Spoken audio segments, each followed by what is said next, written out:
Halo, assalamualaikum warahmatullahi wabarakatuh. Hari ini kita akan membahas duel big match antara Manchester City versus Arsenal. Statistik apa yang bisa kita ambil dari duel big match Liga Inggris tersebut? Siapa pemain yang paling bersinar dan siapa pemain yang paling disalahkan dalam pertandingan ini? Jangan lupa tonton terus video ini sampai selesai. Salam penggila bola.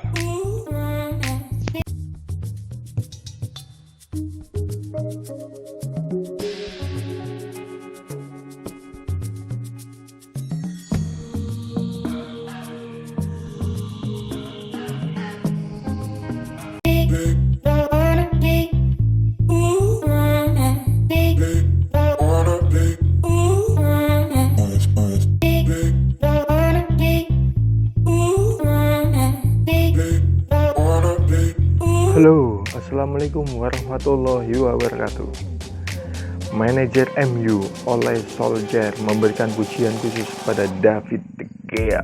Ia menilai tanpa kehadiran sang kiper Spanyol itu, MU bakal tumbang di markas Newcastle. Dini hari tadi, MU berhasil meraih kemenangan atas Newcastle. Sempat tertinggal dulu oleh gol Newcastle, tapi MU berhasil membalikan keadaan menjadi 4-1 di akhir laga. Saat kedudukan 1-1, Newcastle memiliki 2 peluang emas, salah satunya dari tembakan jarak dekat Callum Wilson. Namun De Gea sukses mematahkan peluang emas itu sehingga menjadi 1-1. Pelatih MU merasa puas dengan penyelamatan spektakuler De Gea. David telah melakukan penyelamatan yang luar biasa dan kita sudah menilai ia melakukan itu berulang kali, ujar sang pelatih. Solskjaer mengaku sangat takjub dengan penyelamatan yang dibuat oleh De Gea di laga itu. Ia menilai penyelamatan itu benar-benar ajaib karena posisi Wilson dan tembakannya itu sudah hampir pasti masuk ke gawang MU. Ini adalah salah satu penyelamatan fantastik karena kami semua mengira peluang itu akan masuk menjadi gol. Dia, De Gea, memiliki tangan yang luar biasa. Pujian Wan Bissaka. Selain memuji De Gea, pelatih MU juga memberikan pujian pada Aaron Bissaka yang mencetak gol perdananya bagi MU. Ia berharap sang bek bisa berkontribusi lebih besar dalam membangun serangan MU di masa depan. Tembakan itu bukan sebuah umpan, karena dia mengincar gol.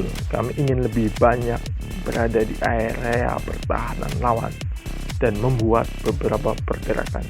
Jadi, gol itu luar biasa untuknya, kata sang pelatih. Kami tak mau menggunakan sebagai alasan, tapi kami sebelumnya memang butuh pramusim yang lebih baik. Kami ingin menuju jeda internasional kemarin dengan poin yang lebih banyak, tapi sekarang kami tahu musim kami dimulai hari ini, kata sang pelatih. Sebab kami sudah mencapai kecepatan pertandingan yang diperlukan, dan saya rasa itu terlihat. Anak-anak bermain dengan sangat baik. Mereka tahu ada bulan yang berat dan sulit di depan dan mereka menantinya setiap laganya. Mengistirahatkan sejumlah pemain hari ini, tapi mereka masuk dan membuat perbedaan besar, kata sang pelatih. Mereka kini menempati peringkat ke-14 klasemen Liga Primer Inggris dengan raihan 6 poin.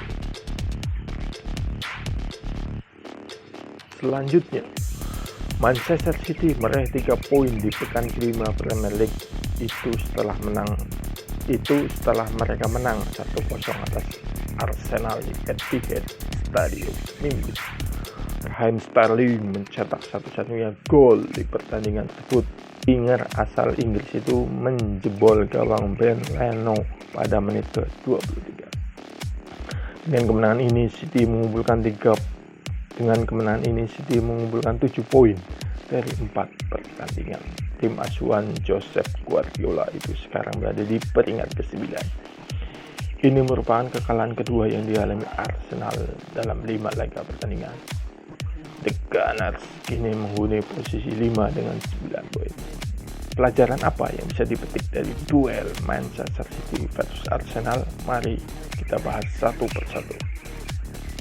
Willian mengecewakan sebagai false 9. Willian bersama Mikel Arteta usai melawan Fulham Sabtu kemarin.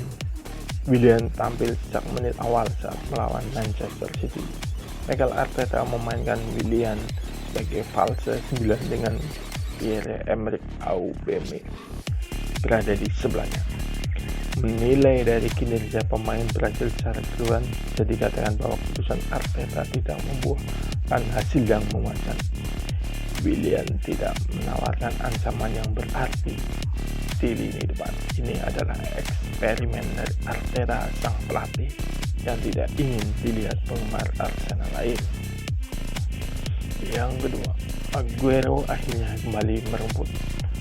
Pemain Arsenal Hector Bellerin berduel dengan striker Manchester City Sergio Aguero dalam laga lanjutan Premier League Sabtu pekan kelima. Pada awal musim ini, Manchester City harus menggunakan striker seadanya di lini depan karena cedera yang dialami Sergio Aguero dan Gabriel Jesus. Selama periode itu, Guardiola sudah memainkan pemain seperti Phil Foden, Riyad Mahrez, Raheem Sterling, dan Ferran Torres dalam perannya sebagai penyerang tetapi tidak berhasil. Namun, kembalinya Aguero membangkitkan semangat semua orang di Manchester City. Setelah tidak pernah menendang bola selama lebih dari 116 hari, pemain Argentina itu jelas tidak dalam kondisi terbaiknya saat melawan Arsenal. Selanjutnya, Sterling buat perbedaan untuk City. Selebrasi Sterling usai bobol gawang Real Madrid di Leg 2 babak 16 Liga Champions. Setelah dipulangkan dari skuad Inggris, Raheem Sterling kembali mengenakan kostum Manchester City saat lawan Arsenal. Kembalinya pemain berusia 25 tahun itu akan menjadi dorongan besar buat Pep Guardiola karena City harus kehilangan Kevin De Bruyne. Sterling menandai kembalinya ke lapangan dengan mencetak gol. Sterling mencetak 72 sentuhan bola, menyelesaikan 87 operan, 50% dribble. Ia menciptakan satu peluang dan mencetak satu-satunya gol dalam pertandingan tersebut. Sterling tidak dalam permainan terbaik, tapi dia masih bisa menjadi pembeda untuk timnya saat berhadapan dengan Arsenal. Demikianlah ulasan singkat mengenai duel antara Manchester City versus Arsenal. Jangan lupa tekan tombol like, comment, and subscribe agar video ini terus berkembang, terus menghasilkan video-video yang berkualitas.